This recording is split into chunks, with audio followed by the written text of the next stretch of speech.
Bonjour mes petits flocons et bienvenue sur la chaîne. J'espère que vous allez bien. Aujourd'hui, je vous montre les faux raccords que l'on peut trouver dans La Belle et la Bête 2. Et de ce que je peux en dire, c'est que celui-ci n'a rien à envier au premier film. Allez, générique.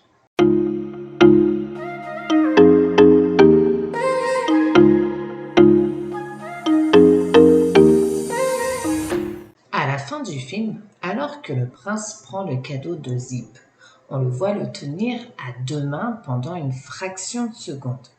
Lorsqu'il le tend à Zip, son bras gauche, qui se trouvait sous le cadeau dans le premier plan, a disparu. De plus, si vous regardez bien les images, Zip ouvre son cadeau deux fois en fait. Une première fois, il va défaire le ruban et le papier, puis une seconde fois, il va à nouveau défaire le ruban qu'il avait déjà défait. Lorsque la bête entre dans la cellule de Belle, elle laisse derrière lui la porte grande ouverte.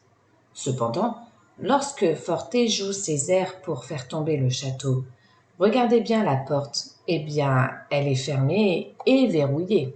Lorsque Belle est projetée hors de la glace par Fif, ses patins se transforment soudainement en bottes lorsqu'elle est sur la neige. Au cours du film, le personnage de Fif a clairement 4 clés ou bras comme vous voulez.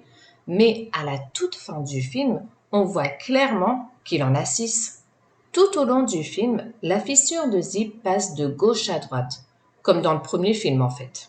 Lors du flashback du prince, lorsqu'il se transforme en bête, l'enchanteresse n'offre la rose en échange d'un abri qu'une seule fois avant que le prince ne lui claque la porte au nez et qu'elle le transforme en bête. Mais dans le premier film, il a été dit que l'enchanteresse a offert la rose 2 fois avant de le transformer en bête. Cette erreur est peut-être due au fait que de base ce flashback aurait dû être le prologue du premier film. Il s'agit clairement d'une tempête de neige lors de la visite de l'enchanteresse dans ce film, alors que dans le premier film, il est dit qu'elle cherche un abri contre le froid. Pendant la chanson Histoire, au moment où le livre de Belle est cousu et qu'on la voit le tenir dans ses mains. Vu de l'arrière, la reliure est dans sa main droite, car on peut lire l'écriture au dos. Seulement, la façon dont c'est monté, elle devrait le tenir dans sa main gauche. À la fin du film, lorsque Fif commence à jouer du piccolo, il le tient dans la mauvaise direction. Il devrait dépasser dans la direction opposée. Zip donne l'impression qu'il n'a jamais vécu Noël auparavant, même si on le voit en flashback sous forme humaine célébrer le réveillon avec le personnel du château. Il avait déjà au moins 5 ans lorsqu'il a été ensorcelé. Avant de vous dévoiler les 7 autres erreurs, n'hésitez pas à me dire en commentaire si vous aimez regarder ce classique que pendant la période de Noël ou si au contraire vous prenez plaisir à le regarder en toute saison. Au passage, on n'oublie pas le petit abonnement. Cette scène est une succession de faux raccords, surtout sur la tenue vestimentaire de la bête. Ici, dans cette scène, lorsqu'il tente de sauver Belle, eh bien, il porte son costume de cérémonie.